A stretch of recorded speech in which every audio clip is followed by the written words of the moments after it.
Sedano Show here on ESPN LA. Mike Trudell hanging out with us today. Our next guest, the last time you saw him was here at Staples Center when he took on Deontay Wilder to a draw.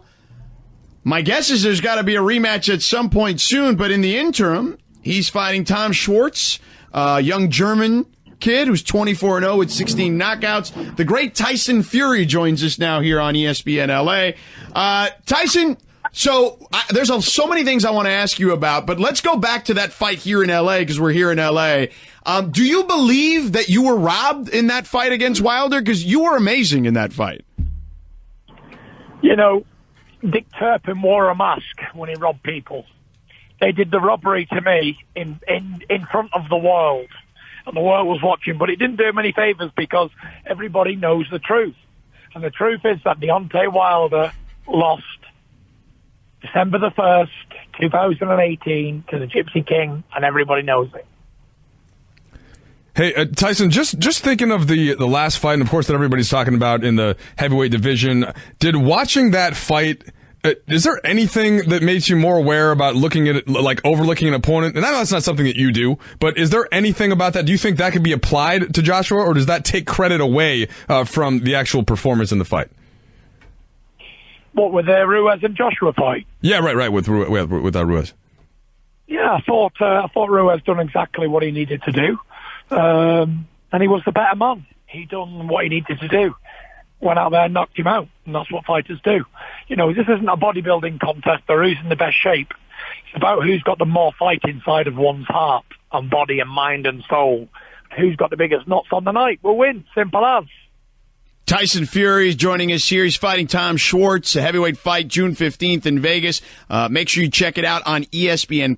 The undercard will start on ESPN2 that night. Tyson, though, I would imagine, though, that you had to at least be surprised, right, at that result. Were you? To be honest, we was watching it in the living room of the house where we are in Vegas. I saw Joshua come out. He had no sweat on him. He was totally dry. He looked like he did not want to be there. I don't know what was going through his mind, but I called it before it happened. I said he's getting knocked out here, just purely because of his body language, and he wasn't warmed up properly and didn't want to be there. Simple as. So when you fight Wilder again, like, are there certain things that you immediately focus on that you want to do differently? Do you feel like you have to get a knockout to somehow progress in any way? Is that an ignorant thing to say? Like, what's the approach, and how would you describe how you look into that fight now that the first fight went the way that it did? You know, the first fight went the way that it did because America's not had a world heavyweight champion in so long, and when they've got one, they want to keep hold of it. You know, I came to this country as an underdog, a 5 or 6 to 1 underdog. I had mental health struggles and all that sort of stuff. And to try and take it from me at the last hurdle was an absolute joke. But, you know, it hasn't really played out too well because I came over here, I signed a massive deal with ESPN, and everything's going really well. You know, I won 10 out of 12 rounds of that fight. So next time I've got to win 12 out of 12 or take it out of the judges' hands, basically. And that's what I intend to do, you know. I can't look past Tom Schwartz because, as we just saw recently with with Anthony Joshua and Ruiz, Joshua was looking at Wilder and myself and other fights, and he overlooked the man who was in front of him. And now look at him. He's gone back to the UK with his tail between his legs and a beaten man. He did go with his tail between his legs. I didn't realize he had such a glass jaw, Fury, when I was watching him. Did you know that, as someone who's obviously competed in these ranks?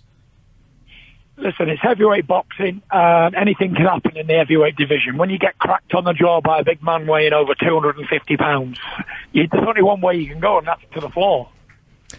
Would you want to fight Ruiz? It's just a part of heavyweight boxing. Yeah. Would you want to fight Ruiz? Ruiz, to me, is not a problem. He's just a routine boxer who tries to get involved in a war. I just jab his face off. But that's me. That's a lineal heavyweight champion of the world, not some glass chin bodybuilder. So I always said was no good anyway.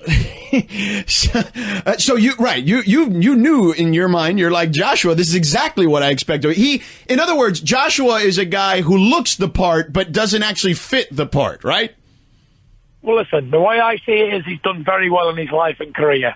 He came from nowhere, came out of the gutter, he brought up with no money. He changed his stars, changed his life, become heavyweight champion of the world.